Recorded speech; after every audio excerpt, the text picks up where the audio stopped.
What's up, everybody, and welcome back into the Play the Fights on College Football Show. Week 12 is upon us, and we are here to preview one main game of the Week 12 slate, and then we're going to open it up and preview a bunch of different games. Whatever games we want to cover, we will do that tonight. A little bit more of an open segment rather than 5 scheduled games like normal. We're also going to discuss the college football playoff rankings, which are in full swing. We have Week 2 of those already in hand. We're also going to go back and look at some of our preseason takes, some good, some very, very bad.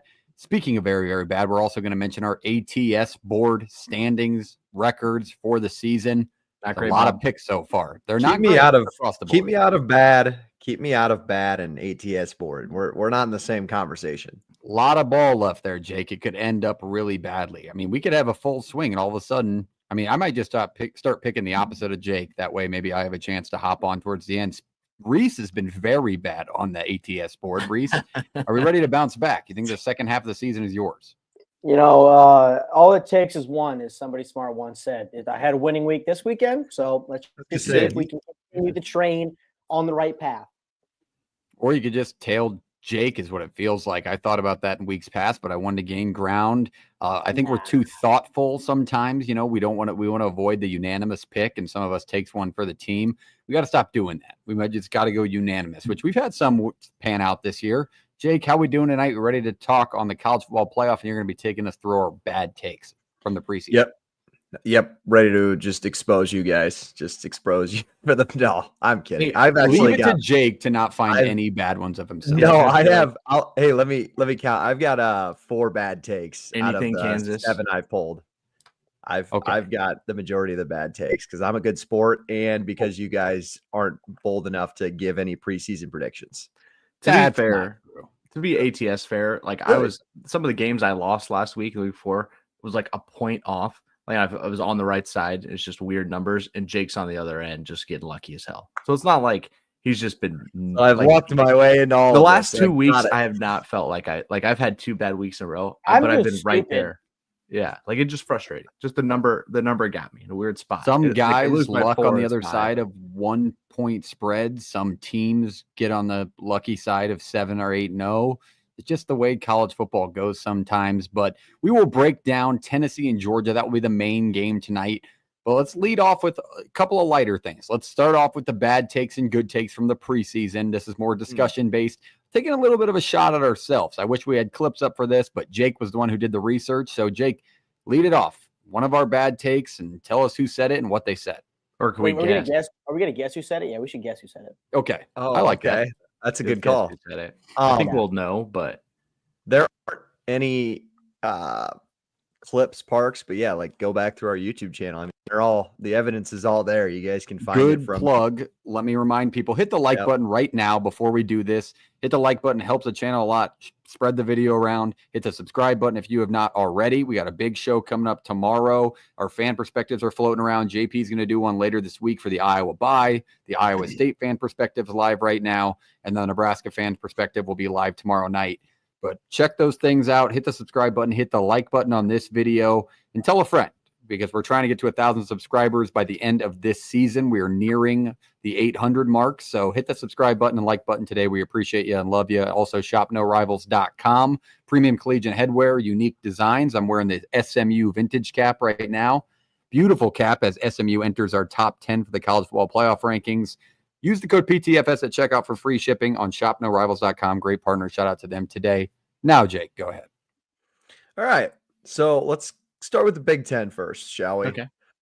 Who said that their surprise team in the Big Ten was Rutgers? That would guys JP, I believe. Yes. It was definitely JP. I tallied on that with you as well, JP. But then my second choice was USC. Hey, but we were rolling for a while there. Those could both be. We were scaring people. We were winning football games. Yeah, I was gonna say USC's just been kind of on the. I don't know if they've been like a. They're I don't disappointed. know. Disappointment's word. Yeah, they've been on the wrong side. I think they have the same Rutgers, record Greek right now. rifle No, and Monaga, you know. Rutgers What? just ran into a billion injuries, and then schedule got a little tougher. Quit one of the big ones. You know, that's Yeah, just their how it offense. went. I think their offense is terrible. But I think you would say that, and my whole case with that is Kaliak Manis was an upgrade from Wimsat. And I think we can agree there, not saying that Oh, absolutely. Got the win over his former team this weekend. Rifle is just this insane thing, but they have been winning games and they've scared a couple teams for sure. So not a terrible pick, but honestly, you think Kaliak Manis might want to go back with how Minnesota's overperformed this year? I think they're doing okay without him. Yeah, and they beat Minnesota. I think they like sucks. Rosmer. Yeah, Reese, you raising your hand? I would say I'll take hand of accountability. They were probably doomed ever since I did the season preview on it, and I said Poughkeepsie and not Piscataway. So that should be what happened. People at that should be that should be in my bad takes. Hand of accountability. Who said Rogers was in Poughkeepsie? All right. Next one. This was a hot take. Okay. This person said Oklahoma would finish higher in their record than Texas in their first year in the SEC. Ooh, that might have been. I had him as a sleeper, but that might have been you, Jake. That was it has to be Jake because there's no way I said that. That'd be correct. It was a hot take. Again, like I said, that'd be correct. Nobody wanted to take shots in the dark, and I tried to, and I missed badly. Hit myself in the balls. Here's the hot take thing, though. Like, if we're gonna make hot takes, I want to believe in it. You know, like it might be hot, but I want to believe it. Hey, there was a point. There was a little bit in me in the preseason where I thought like the offense was going to work out. Jackson Arnold was going to be one of the better quarterbacks in this new young group, and I was like, maybe that didn't work out. Tough schedule with Texas, and then doesn't. I don't know. Some things roll their way, but that also would have been Oklahoma going at least 9-3 and not barely making a bowl game. So that was kind of the thought process in that. This ball knower had Oklahoma State winning the Big 12. That was me, I believe. You would be correct, Parks. That was you. You and a lot of other people. Just begging for a conference win at this point. To make you feel any better, Parks, I'll just give mine away. I had Kansas and Utah playing in the Big 12 title. I had Utah. Ooh. We all had Utah in the title. I should go repost that right now. I remember making that graphic with Utah on every team, like everybody's representative of the Big 12 title game. Utah was unanimous, and it was Oklahoma State. Just overall, just bad take on the boys. Ooh. Just the whole one. That's America's conference. It's a lot of fun, though. This guy said that he was very down on Georgia Tech and that they would not make a bowl game. Couldn't have been Parks. Is it me? Eliminate one. Reese? It's got to be Reese. Is it me? He's the only one that hasn't been called out yet. Was it me? No, it was not. It was me. It was me. I'm here with the receipts. You dumb son of a bitch. I told you. I'm an honest man. Yeah, well, you tried to suck me into Kansas this year, and look where that got me. All right. Yeah. Anytime Jake mentions Kansas, hot take should have been none of us taking Georgia Tech points last week. That's a hot take that should be. It should have been me. I should have taken their money line. Didn't take two people did. I did.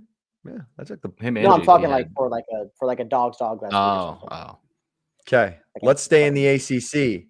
This is actually a two-person. This is a two-person group. These two had NC State in the title game. The ACC. Look at that, JP, right here, brother. Right here. Look at us. Not I. Missed on that one.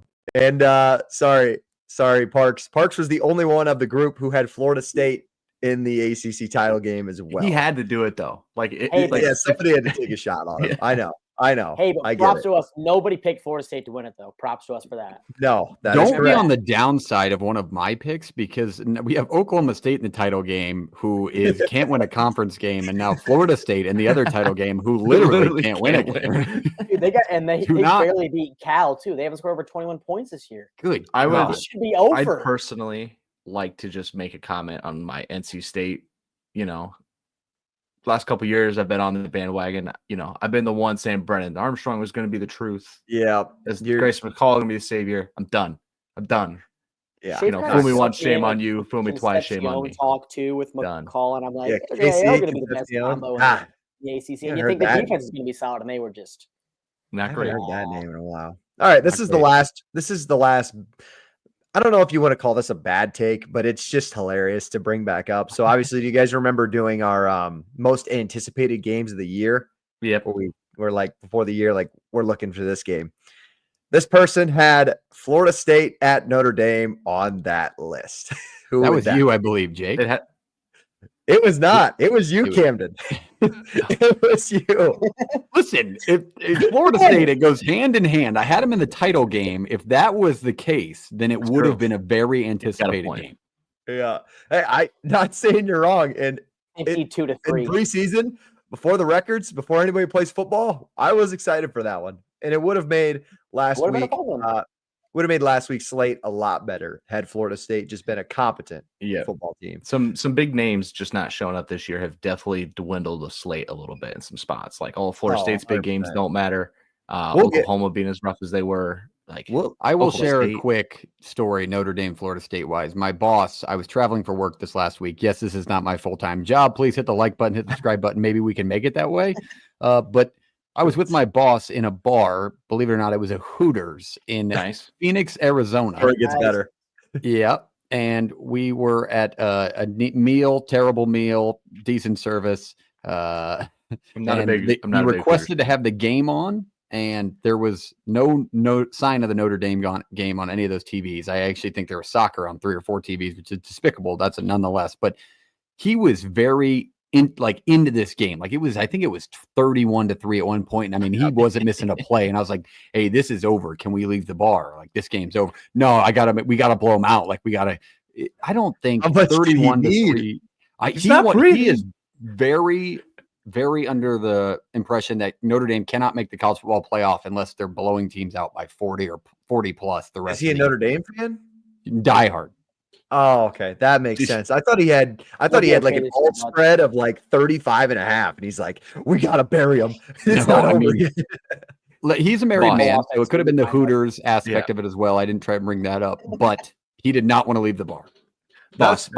They're already dead. All right. They're already dead. They're down 35. They have the ball. That got good man.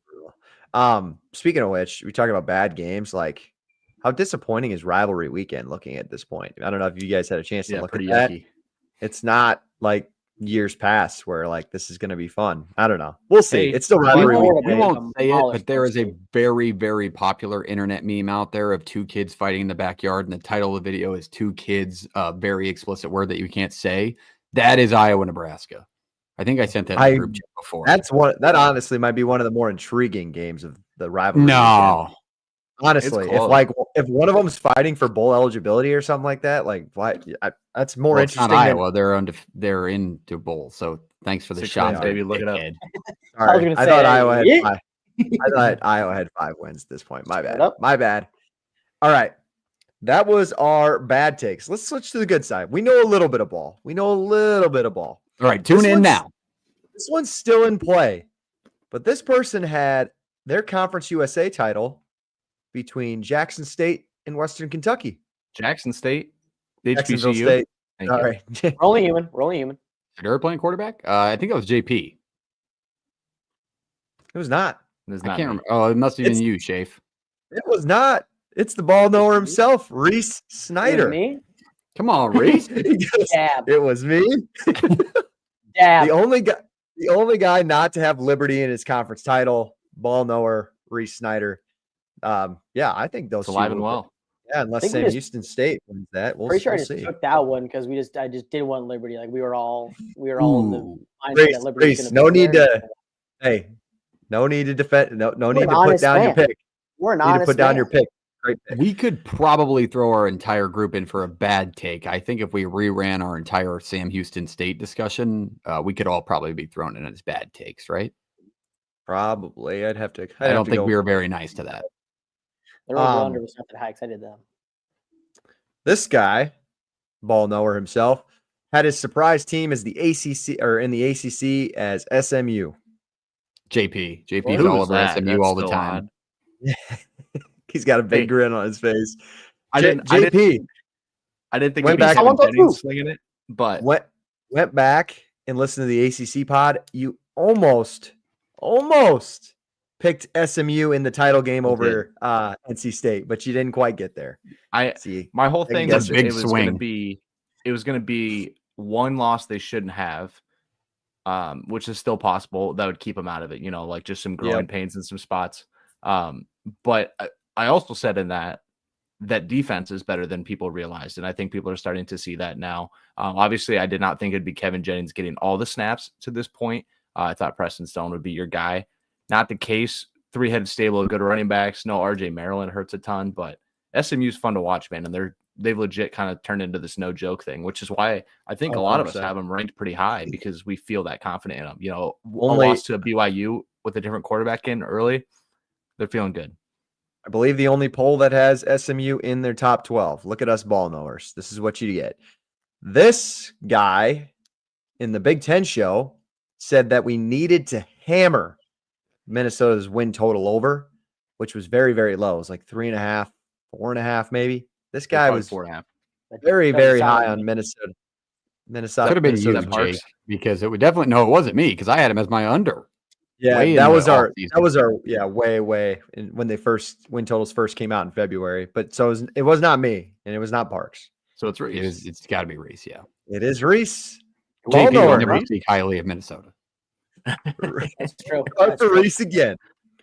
This one is actually between three of us on this podcast that had Oregon and Ohio State in the Big Ten title. Again, still in play, but wait to be seen. But Parks, Reese, and myself had Oregon and Ohio State. JP, I believe you had Penn State in Ohio State. Penn State, yeah. I even went on the record and said, I think Oregon will win at home, and I think Ohio State will win the Big Ten title. So we'll see. The inverse of that. I would agree with that to this point too. Here's what I got. All of us, this is actually not a question because here were all of our players to watch in the SEC. I guess you can take a guess, but here's what I'll rattle off because I think it's a pretty solid list and it's not a bunch of going into the year, it wasn't a bunch of star power, but now it's you should know these guys probably. Rocket Sanders, Lenore Sellers, Taylon Green, Trey Harris, and Nick Scorton. Those were our players to watch in the SEC. I thought that was a pretty good. Those are not gigantic names until week 12. Everybody knows them now, but we're good. Look at that. Who would guess? Anybody would guess the one they picked? I picked Trey Harris. I was Taylon Green. I remember. Yep. Okay. Reese. Yep. And then Rocket Sanders was JP. I also, my Nick Scorton thing that I said to Jordan, you were very much to bark at me of that. I said Nick Scorton was going to be the best pass rusher in the SEC. Listen, James Pierce is pretty good, but pretty good. I give the argument to Nick. Going back to that, good take out of me. Pretty good. All right, this guy had their surprise team in the SEC as Texas A&M. Wow, that had to have been Reese. Maybe me. Not sure. Maybe. It was not you, Reese. You got a lot of things right. It was not you. All right, then it was you, Jake. No. Take the credit there, Camden Parks. It was yourself. Oh, you got a lot of stuff going on, man. Well, we don't remember what the hell we that shit. I knew it. I told you guys. You guys are idiots. They should have wrote all this down. Texas A&M rivalry week. Boom. I knew it. That will actually be a great one. To be fair, the amount of information we just swell into our brains in a single week, preview all this, put all our stuff together, and then wipe it for the next week, and then preseason forget. And we preseason predictions have never been as hard as they are now. With the transfer portal, and we've never actually seen the product on the field. So let me also say this. Let's pat ourselves on the back because we just got done doing good takes. But there is not another live show or podcast that is verbally giving you a preview of 134 teams. They all have magazines or some sort. We are verbally making shows out of previewing all 134 teams. That is Sam Houston State and Kennesaw State to Alabama and Georgia. So don't miss them. And then G5 did great. G5 fans are great. So they'll be all over those. Hopefully we'll get them back next year. This guy had SEC as their disappointing team was LSU. That sounds like you, Jake. It was not me. Screams Reese. I think it was me. I think it was me. It was a long time ago, people. It was Jordan. Oh, here we go. Here we go. It was Jordan. Come, Jordan. I also forgot in our bad takes. I didn't jot this down because there was just too many for me to count. My surprise team was Kentucky. So yeah, I mean, they did compete with Georgia and beat Ole Miss. I know they were so good in the first month of the season. So good. Yeah, I know one of those teams. To wrap this out, I will say that I was the one who said as my hot take in the Big 12 that Ollie Gordon would not be first team all conference. No chance. I don't even know. Yeah, he won't even be second or third. So I was right on that one and kind of a little downfall the post. All right, so not too bad. Who is first team all Big 12 running back? I would say it's got to be Taj, or it's Taj because they have more wins than RJ, like UCF. Harvey would probably be second. What's I forgot about Giddens or Scadaboo. I forgot about Scadaboo got for yardage. LJ Martin's having a good back half. He is. Yeah, honestly, God, I'd go Taj 1, Scadaboo second team. Jake, this is a question. I'm not saying this name out there because it could be wrong, but is Devin Neal having as bad as a year as Kansas is? Or is he still putting up numbers? No. He gets 100 yards every game. He's been good. I have to go back and check. You might have actually 2 running backs on your first team. I think that you do. So I'd go Scadaboo and Taj first team, and then Harvey. I just want to see his yardage right now. Harvey who is healthy, and Scadaboo and Giddens. Well, dude, he had 173 for just broke 1,000 last week. 11 touchdowns. And he had 100 yards receiving against Oklahoma State with like 170 yards rushing too. He's just been he's been rushing total wise just over 1,000, over 400 receiving yards and 2 touchdowns along with 66. So he's helping that offense out a lot. Shout out to the Sun Devils and what they've done to this point. I'm sure we'll touch on them later. Yeah, so I think that's one of ours we'll holler at. Yeah, go ahead. Mid-drink. Wrap that up. Yeah, I like that. Trying to get mid-drink. Bad podcasting there, but we are going to bounce back. Thank you, Jake, for recapping those. Those are from our preseason previews. We will go back, I'm sure, at the end of the year in our full videos we always like to make for fun. But go ahead, Ray. Sorry. Honorable mention. I don't think JP got mentioned. JP had Bowling Green. I believe it's a surprising team in the MAC, and they're in first place right now. Or was that was me. That was me too. Ass hat. All right. Somebody had, actually, I had Bowling Green. I had Bowling Green in my conference title. They're going to be there. in my conference title. So they'll be there.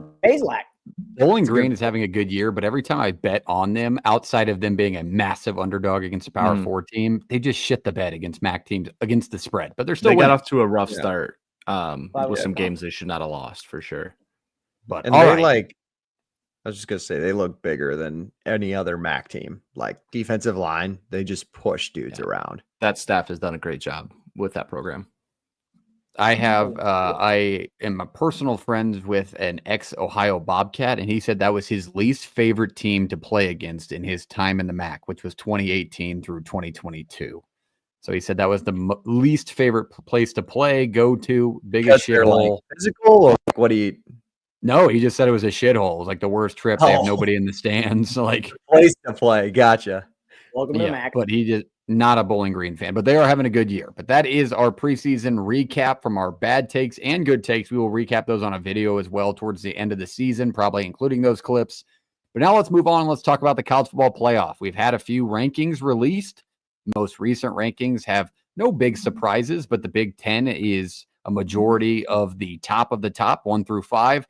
Right now, the buys would be Oregon, Texas, BYU, and Miami, according to the committee's rankings right now. The matchups of the first round would be Notre Dame, Tennessee, Penn State versus Ole Miss, Boise State at Ohio State, and Alabama at Indiana, which everybody is excited about. That would be absolute sight to see. Well, let's just talk about the college football playoff. What do you think? Do you think these rankings could be this at the end of the year? Would you be upset if they were? JP? I would go no. I would say they got it right at this point in time. Obviously, seeding changes based on your conference champions and where they sit in the whole thing. These matchups make a lot of sense. These matchups also put strength on strength in a lot of situations. You know, Notre Dame pounds their chest about being great along the offensive lines. No better test than a team in Tennessee who feels really good about, their ability on the defensive line. And then pretty good secondary for Notre Dame, and outside of the injuries and stuff that's happened, Nico, a guy had struggled against some spots to get the offense rolling. You look at Ole Miss and the defensive pressure they put on people. How about Penn State and what they do, right? I think the one, obviously, Parks, you touched on it, was the firework possibility that is Indiana, Alabama. For that one, I think it'd be great for Bloomington. It'd be perfect. I think a lot of people just look at that and see the brand and say, okay, so that's going to be a 13.5-point spread to Alabama. They're going to win by 30. Hold the phone on that. Let's see what happens. Obviously, Indiana gets their big test next week when they get Ohio State, but the matchup makes sense. I think there's teams in here that are good enough to be in it, i.e. your SMUs, and then, Georgia as well. But 12 is 12, right? You got to put 12 in. And sometimes when you have a situation like a Independent in Notre Dame and put a G5 in, which I'm all in for. I've heard a lot of shit from a lot of people on all socials just saying there's no reason the G5 should be in there in any way. Float away, make your own conference. I don't care. Like, get out of here. Nothing would make me happier than at the end of the season, Boise State being the 13th ranked team and Georgia as the 12th, but Boise gets in because they're the G5 champ. Yeah, I mean, nothing would make me happier. Georgia fans would absolutely lose their minds. That's what happened last year. If you go bad takes, I have Georgia as my national champion, and I still don't care.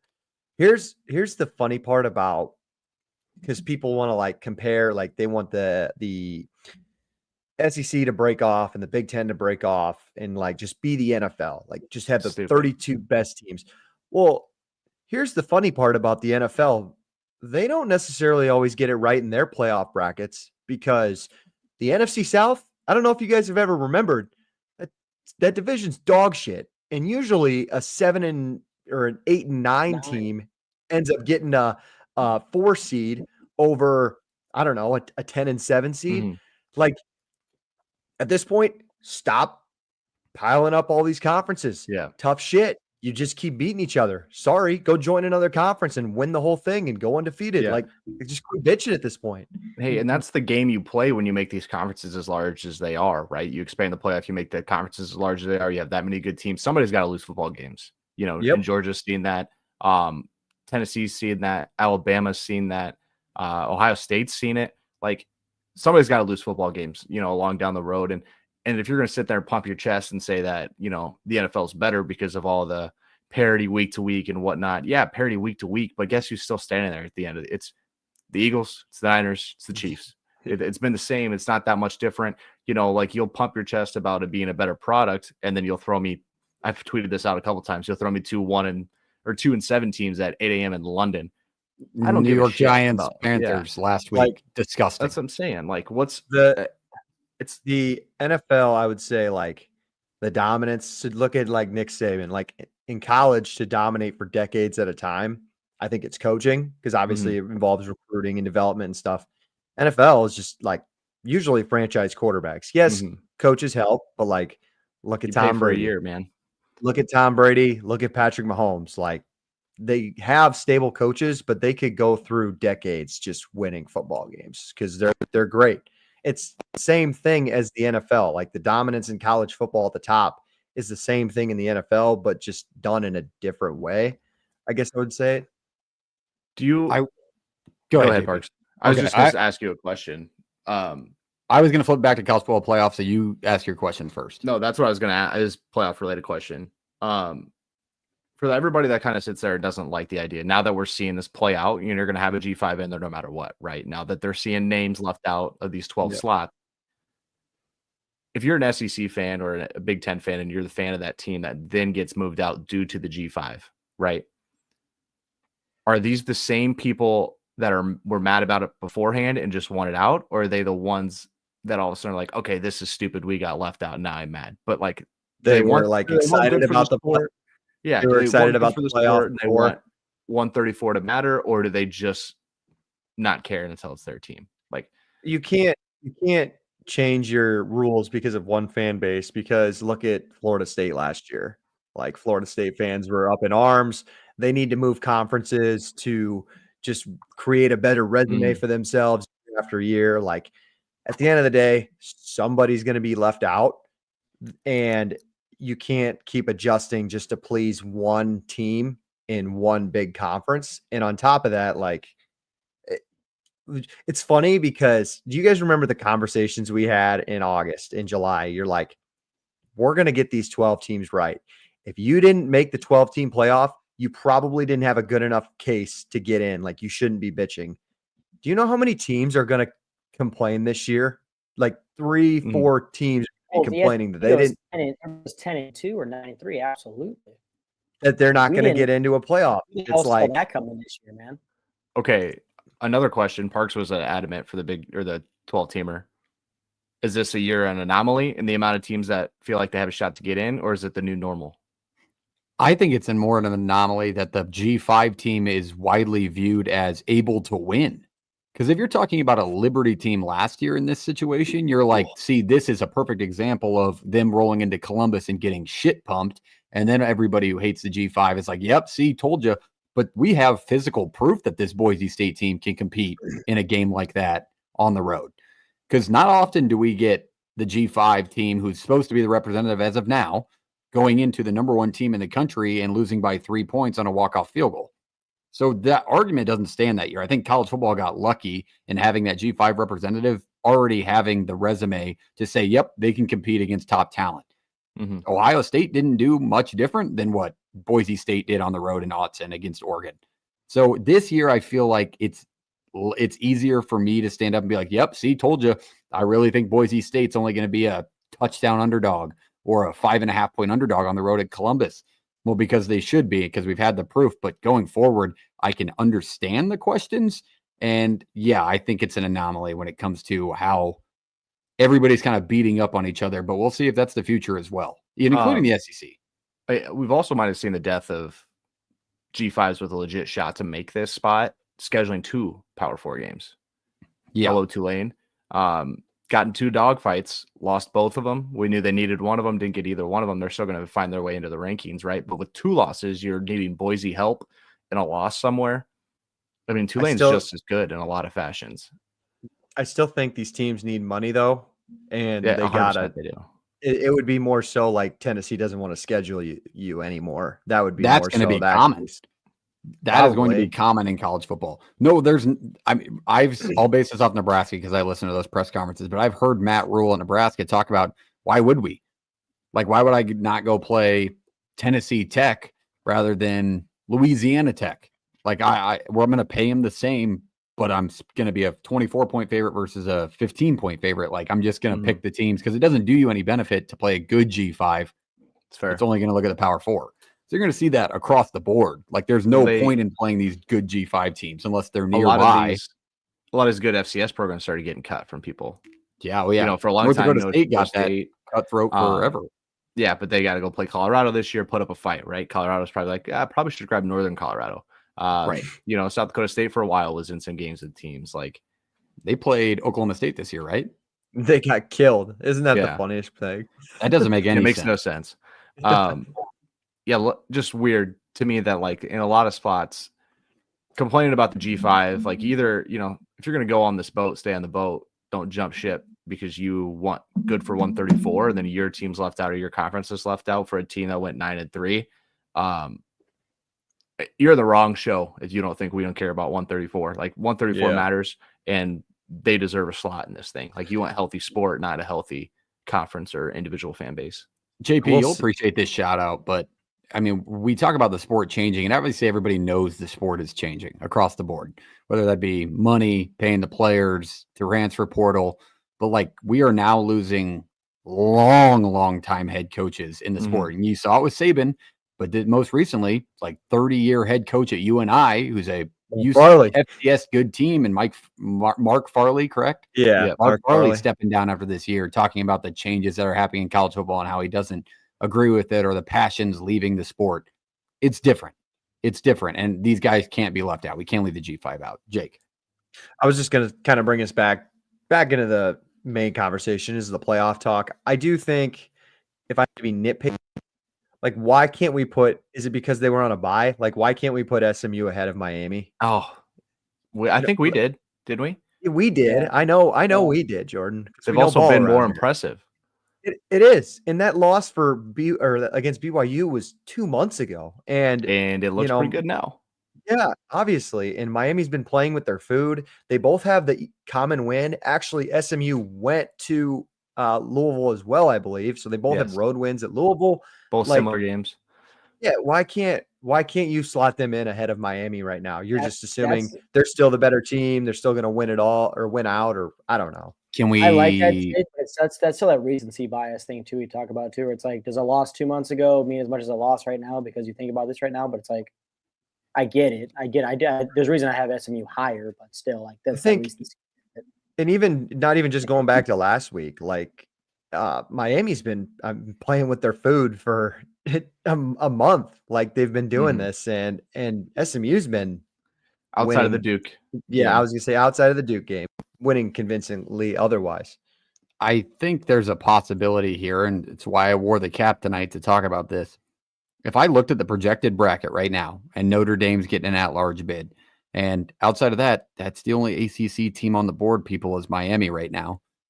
SMU could snake that spot from Notre Dame. If Notre Dame plays in close games against Army or USC, but they could. And I think if there's a snake spot, let's say SMU wins out, makes it to the ACC title, loses to Miami, or flip-flop, Miami could snake that spot from Notre Dame.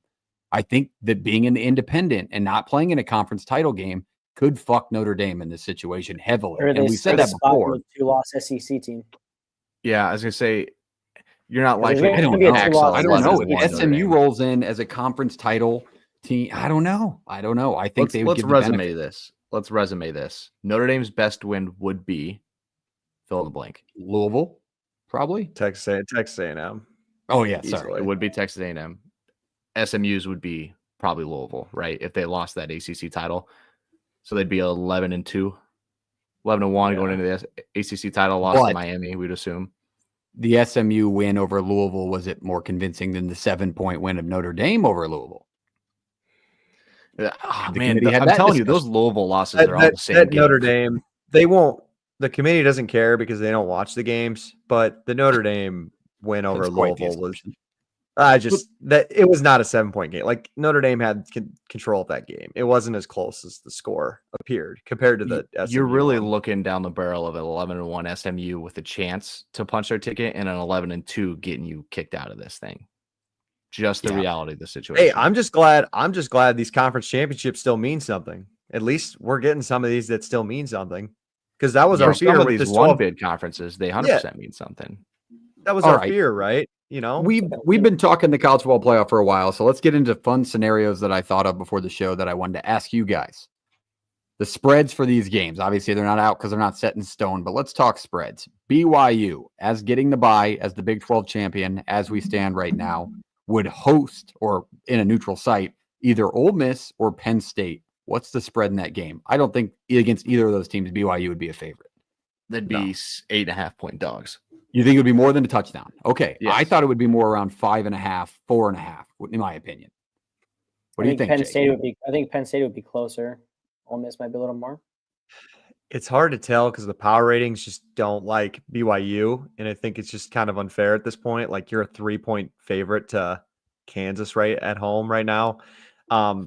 So going off of what I know so far, I probably lean more towards being over a touchdown. Probably 7.5 feels right with either or Penn State or Ole Miss. Why is that fair? That's a cop out. Just over a touchdown. Not BYU. Ohio State, Boise. What would that spread be? You say Boise and who? Sorry, Parks. Boise State, Ohio State. Oh, I think I've seen this one. It's like 13.5. Like Ohio. I think there's a real line on this. You can find it somewhere. They'd throw in some nasty hook, like 14.5 or 17.5. They wouldn't make it like an easy, because I think if you took if it was 13.5 or 9.5, whatever, like everybody came on Ohio State. Let's say Boise beats Ohio State in the shoe. Would Boise be a favorite against Miami? No. You don't think so? No. On the road, no. On the road, ratings. no. Well, it's not on the road. It would be at a neutral you're right. site. You're right. The power ratings don't overreact to upsets. So no, okay. I don't think so. Okay. And Ohio State would be the favorite over Miami. I think everybody can unanimously say that. Sure. What would the line be? 4.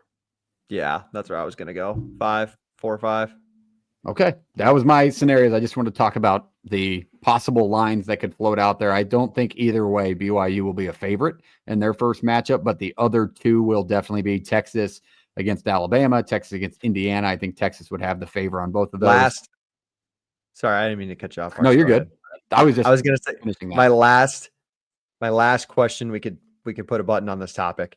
You guys see the teams in front of you right now who would make it if the playoffs started tomorrow. How many of these teams do you think would be out? Like, how many different teams do you think we'll have in a playoff at the end of the year if you're just staring at this list right now? Because obviously some teams play each other. It's going to play out. Like, do we think we're going to have something similar to this, or how many new teams? 4 different teams. 4? 4. Who, if you had to guess, like who would you guess maybe won't be in this?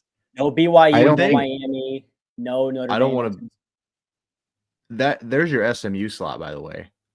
Yeah, an Indiana loss to Ohio State handily, because Indiana has 0 ranked wins. That's another conversation that nobody's brought up. Blowing the 0. They're the it's same been brought team up right now. On every. They're undefeated. If they have a loss, they'd become the same team as SMU. With they've handled business. They've done everything. They have 1 loss on their record, a good loss, if you want to call it that. And you'd put them head to head, and one would probably be playing in an ACC title, the other one wouldn't. You can't be penalized for playing in a conference title, in my opinion. Wouldn't be a good loss if they lost by 28. No. But you could say you lost to Ohio State. Yeah. No, how much did Texas lose to Georgia by? 23 to 16, 23 to 8, 15 points. Yeah. 30. Yeah, it was 30 to 15. You want to talk about a good loss too, though. But it's like Texas lost to Georgia. There's a world where Georgia doesn't make this thing. Oh, absolutely. They lose this weekend. They're out. It's on our board right now. They wouldn't make it. It's like Indiana. It's like Indiana loses this thing by 10. Yeah. Speaking of Texas goes and loses in a SEC title game. Speaking of Georgia, Tennessee, should we roll into that as? Yeah. That's what I was going to say. I don't really want to give a take on that because that might give away what I think is going to happen in this game. Let's roll into the Week 12 preview of the Dogs and Vols. This one's going to be a lot of fun between the hedges on Saturday night, 6:30 over on ABC. Georgia is a 10.5-point favorite at home against a really good Vols defense, which we've talked about all season long. Mm-hmm. There's a lot of excitement around this one in the SEC. Let's break it down from the top, JP. Yeah, for this one, I think a lot of it starts, with Carson Beck in this Georgia offense, right? When he's under pressure, he's made a lot of poor decisions. He's kind of called himself out and taken, ownership of a lot of these mistakes he's made. And I think for 15 turnovers over the last 5 or 6 games, it's not a good number. It might lead FBS in some ways. The problem with that situation is that you now get a team in Tennessee who likes to bring pressure, who is able to do it with 3. They're able to do it with 4. Is the back end gettable? Yeah, that's fine. But Carson Beck hasn't shown the ability in recent weeks to really take advantage of that and make sure the Georgia team has the ability to run the ball. They haven't run the ball well in the recent weeks either. And then when they're not running the ball well, he's put the ball in harm's way. And I think that's kind of a proven point. It's not a sample size anymore. We've got a pretty large, area of fact, it feels like, on this team and what they're doing. The other side of the things, Georgia's shown to be a really good defense. And that's a problem for Nico as well, because Nico's shown he's missed some open passes. That offense really stymies when they're not getting open guys the football. And they'll try to run the ball and they got a good run game. But if you become one-dimensional because you can't stretch the field on a Georgia defense, it becomes really tough. This line up around 10.5, 7-point favorites, 6.5-point favorites on a neutral site. Obviously, Sanford at night is a big deal. It's a little bit of a game changer in how this game is going to get handled. And we've seen this, movie before. It feels like where Georgia has Tennessee coming to town with a lot on the line, and Tennessee has yet to show up in those ones. So can things get right? Vols are alive in this one. They can definitely win this one. Georgia's also obviously is a 10-point favorite in a good spot to win this one. And they got to get right. It's an elimination game for them in all aspects. So for me, it's simple as what quarterback cannot make as many mistakes. Is Nico hitting open guys, not turning the ball over? If he's feeling pressure, can he get out and make plays with his legs? For Carson Beck, is it the continuation of poor decisions, or is it, the run game fixes things. He starts to feel more comfortable, and they just move the football cleanly and, find themselves back in the identity of what Georgia football is. That's really what I saw it as too, JP, is can Nico make the downfield throws that he's failed to the last few weeks? And it's really hurt that Tennessee's offense. He's a little banged up. He got hit in the head pretty hard a few weeks back. Still recovering from that, I'm sure. But on the other side, Carson Beck, his decision-making has been brutal, just like you mentioned, JP. Tennessee's averaging 2 takeaways a game. On the other side, Georgia's giving the ball away at least 2 times a game. So you got to expect maybe the home field advantage will kind of slow things down for Georgia, and maybe they don't give it away as much. But with the more talented defense in Tennessee coming in, you never know. Something's got to give in this game. Georgia's only given up 20 points a game on the defensive side of the ball. Tennessee's only given up 13 points a game on the defensive side of the ball. So it's going to be that slow ground and pound style game that ends up being almost like, who was that? Alabama and Tennessee a few weeks back where it's 0-0 at half. I kind of see a similar style here. If both quarterbacks can't finally find that consistency in week 12, you could be in for a low scoring affair between the hedges this week. But I got to give the edge just because they're at home and this fan base knows how much Georgia needs this one. You got to think they're going to come away with it. Maybe not cover the number, though. What do you think, Jake? I mean, you kind of said it right. How ugly has some of these top 10 SEC games been this year? Like you brought it up, like Ole Miss, Georgia, Texas, Georgia, Alabama, Tennessee, like these just fist fighting, like ground and pound games. And why wouldn't this one be any? It kind of is in a bigger, better, faster, athletic way. It really is. Relax. 4 out of the top 5, brother. Why wouldn't this one be any different? Like the way I think about it is, last week, I feel like I got really like given a slice of humble pie because I just couldn't talk myself into Ole Miss. I said, Ole Miss has never won this one before, or at least in my lifetime, like Ole Miss has never gotten this one done. I think we can all agree Tennessee in our lifetime hasn't done the same thing. Like they haven't been able to win these football games, but we just got done talking about like the college football playoff, this 12 team, this crazy year. Like, why can't it be an anomaly? Why can't this be the year Tennessee goes on the road and pulls something off? And just watching the way Ole Miss and that defensive line getting after Georgia last week and just making Carson Beck so uncomfortable gives me confidence that I think Tennessee can do this. And I don't think they need 35 points from the offense. The last point I'll make is, we talk about identities on offense. You look at Georgia, there's just 0. There's no run game. Their star quarterback's thrown 12 picks in the last 5 games. Tennessee hasn't been much better, but here's what I know. I know they got the better running back, Dylan Sampson. And you could say it, you could kind of they're both kind of crap right now in the way they throw the ball, but I mean, Nico's been a little more consistent and hitting some open throws. And that's probably more a credit to Josh Heupel's play calling. But either way, there feels like a little bit more of an identity with the Tennessee offense. So that gives me confidence. Who's given Georgia problems? Running quarterbacks. Yep. Get Nico moving, get him out of the pocket, get him really feeling himself and comfortable and who he is as a quarterback and as a playmaker. But get down, Nico. Yes, correct. Obviously, take care of yourself. We're getting him, right? Like he's playing. He's playing. All this line would jump, I think, over 2 touchdowns, I think, if he was not. But that's what's given Georgia problems in the past. And, when Tennessee's been here in similar situations, it was Hendon Hooker, who obviously had a cannon, but was not a mover, not a guy who's going to move around a ton and make plays with his legs as much. Let the kid be the kid. Like, let him do his thing. And if you're Georgia, no better time than right now to fix that problem and really find yourself defensively and keep them reined in. There is no other time. I agree. Literally no other time. You're fighting for your playoff lives, both these squads. What do you think on this game, Reese? I mean, as a guy that I bet on Nico 3 weeks in a row, man. If they don't have a run game, it is a lot for him to do. He looks like a freshman back there. And going on the road, I think it's a tough spot. Like at the beginning of the year, you looked at this one, it's probably like, this is probably going to be, other than Georgia, Alabama, or like this is going to be one of the best quarterback battles. These quarterbacks have not played like it. So whichever defense shows up and stops a run and makes a quarterback try to beat the other team, I feel like is going to be successful here, because these quarterbacks are just not at the top of their game. I mean, they're at some of the best schools in the SEC, but they have just not performed like it. Carson Beck has been an issue. Guys draft stock is plummeting. ETN. They've had rough goes of it back there. But with it being at home, I was fairly shocked that Ole Miss won in the fashion they did last week. I mean, the defense was just not what it was supposed to be. Jackson Dart, Ole Miss, they had all the answers. They kept doing it right. So I like Shaver's idea. Like, why can't this be the year where everything just goes anarchy and Tennessee goes and wins this game? Because I don't like it. If you would ask me 2 weeks ago, I would not have had a whole lot of confidence in this Tennessee team. But it's like the morale of this season.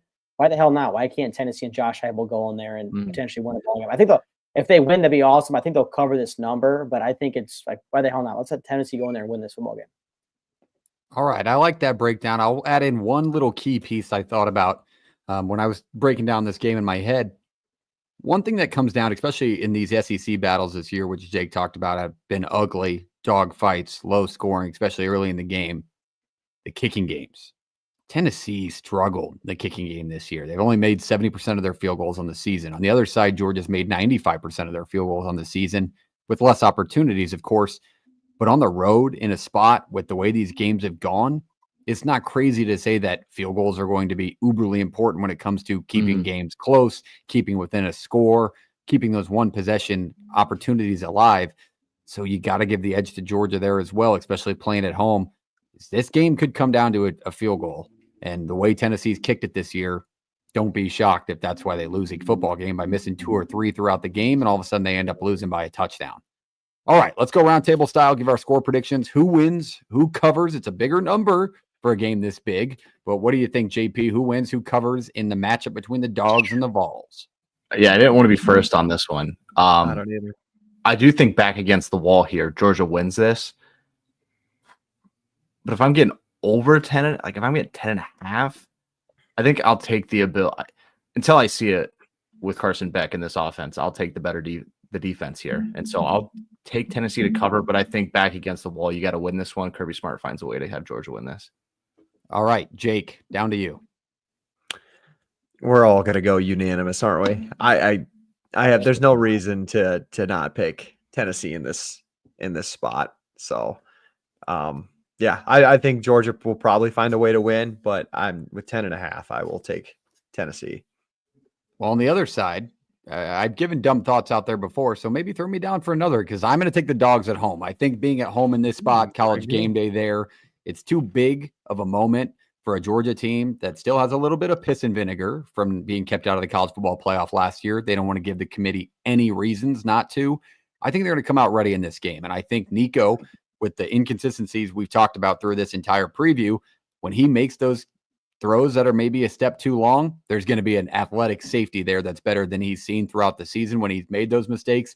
And Georgia's going to force a couple of turnovers like they've been having on their own this week. So I think Georgia covers the number and rolls Tennessee in a spot here at home. Reese. Say Schaefer's like, there's no reason to not take Tennessee. Maybe that is a reason to go take Georgia, but I'm going to go ahead and take Tennessee in this spot too. I think Georgia will win the football game. Backs against the wall, you guys are all saying, but again, I think it'd be a hell of a lot more fun to see Tennessee win this ball game, and then we just have absolute anarchy in the SEC. Yeah, don't put me on the I don't think it would be more fun. I would like my fan part and just watching the SEC crumble, especially from a team that's been at the top that like Georgia has, I think would be very good.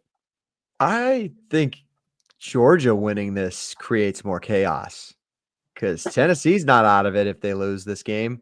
I guess there's only 2 losses. Yeah, we can't just have SEC teams leapfrogging each other because they have SEC badges on their chest or on their jersey.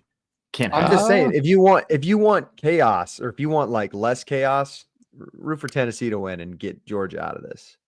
Yeah, that is kind of what you need. I think this is going to create a lot of havoc, but I honestly didn't feel like I'd be on a lone island here with Georgia as a almost 11-point favorite at home in this spot, but here I am. So 3 on Tennessee, 1 on Georgia. We'll see where JT finds us on Saturday morning on the ATS board. So follow along on Twitter at PlayTheFightPod to see his pick.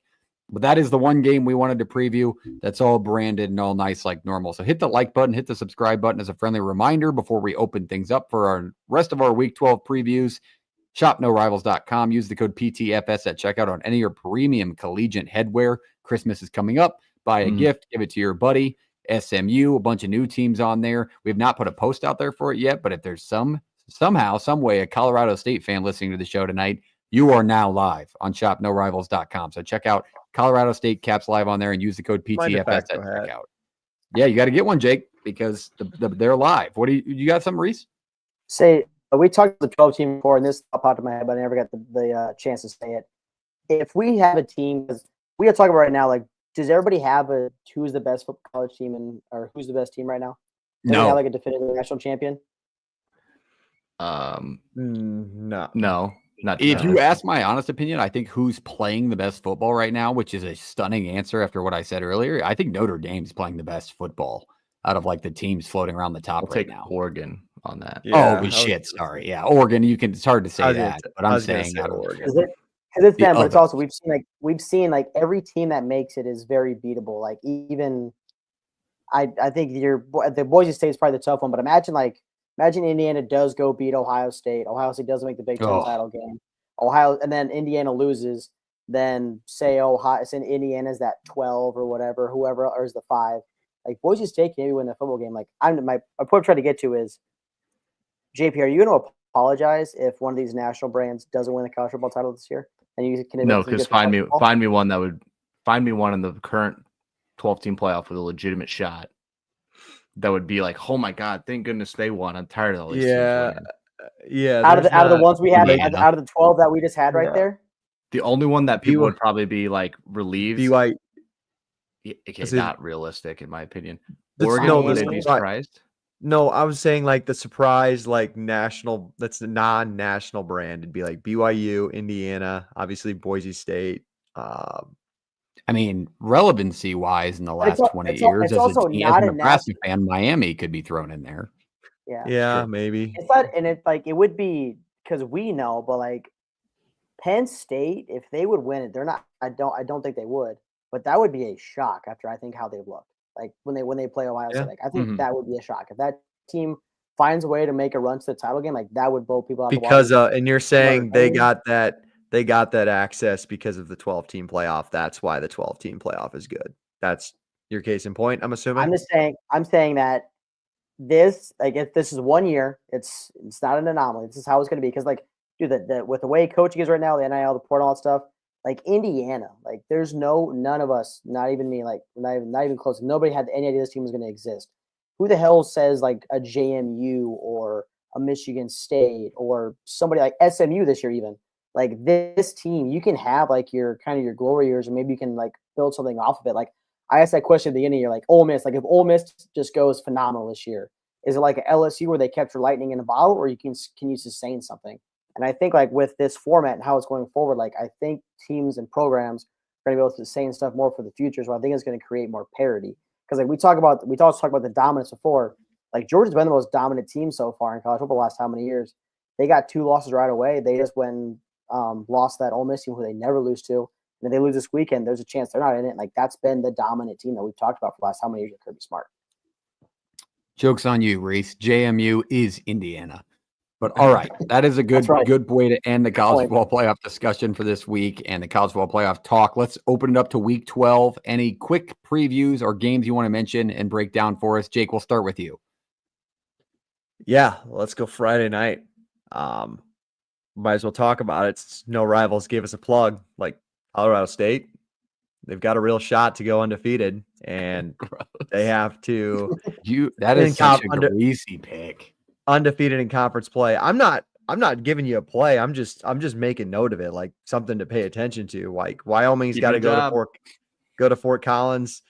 Norvell's keeping his job. Wyoming's won 3 in a row though in this border war battle. And Wyoming's played. This is like one of the worst Wyoming teams we've seen in the last 5 years. Wouldn't it be funny if Wyoming beats Colorado State and ends their perfect season at trying to get to a Mountain West title? Because right now, if they win out, they have Utah State, I want to say Nevada, and they have Wyoming. Nevada's a little pesky team. They win those 3, and they're playing Boise in Boise probably because it's a home field. Boise would probably be a 17-point favorite. I don't know. Nevada is a pesky team. No. I bet you if anybody's going to spoil that run, it's Nevada against Colorado State.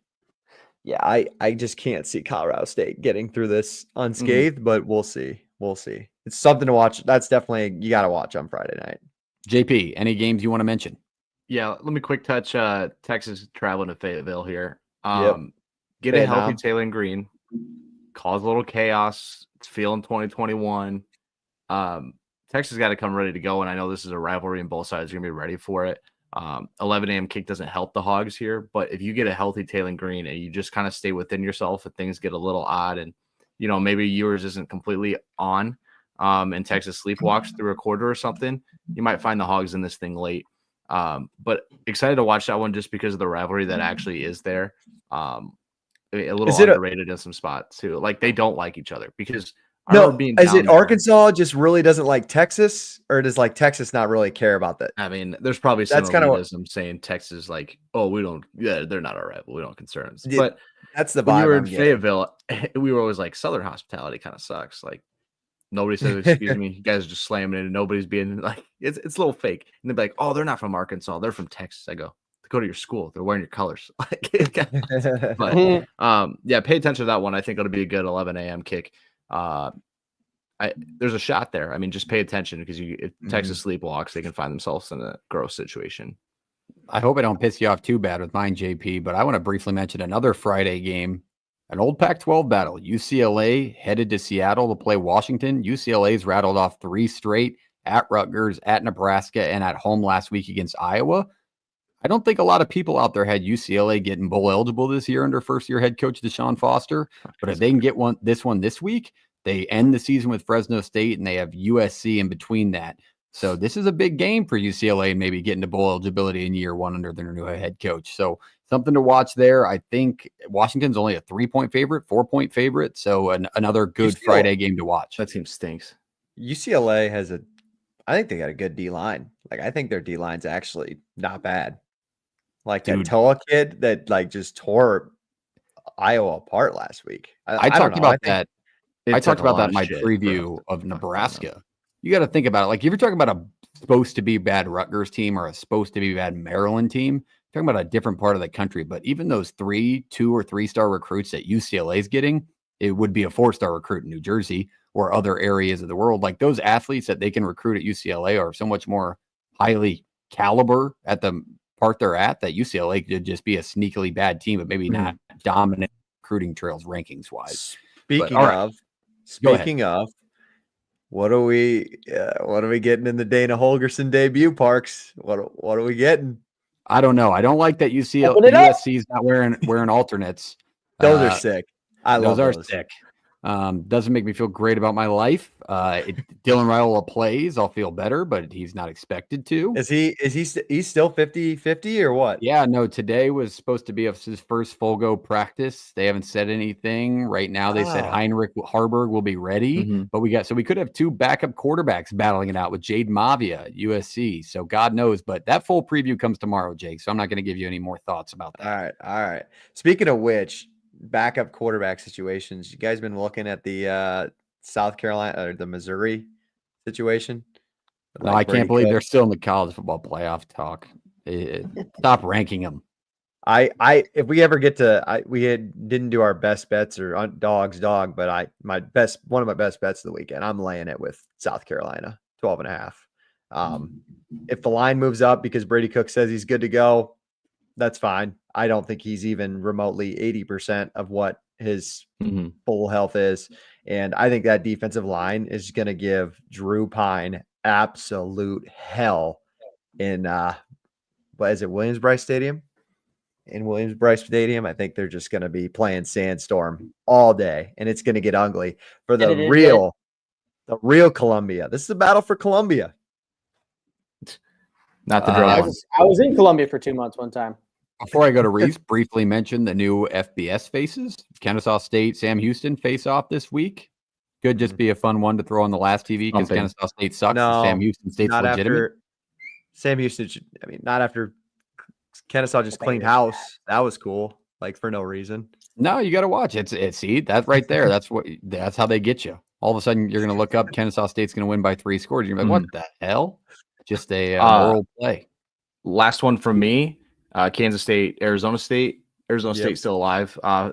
Kansas State really needs to find their identity in this one because I think Arizona State knows who they are. and going to come in there free flowing with a real shot to win that thing. Like, you get a good Sam Levitt, you get a good run game. Something that Kansas State has is when they're good is a really good run game, but if they struggle and Avery Johnson has some issues, like, it can get close and get ugly for him. So just find a way to stay alive there, head above water through this one, and then roll into the next couple of weeks get really important for Kansas State. What a job Dillingham's done. I expect him maybe in the Play the Fight Song awards at the end of the year, maybe to get a bid for Coach of the Year from what he's done this season. But Reese, close us out. Any thoughts on any games you want to briefly mention going in Week 12? I would say, how about eyes on the swamp this weekend?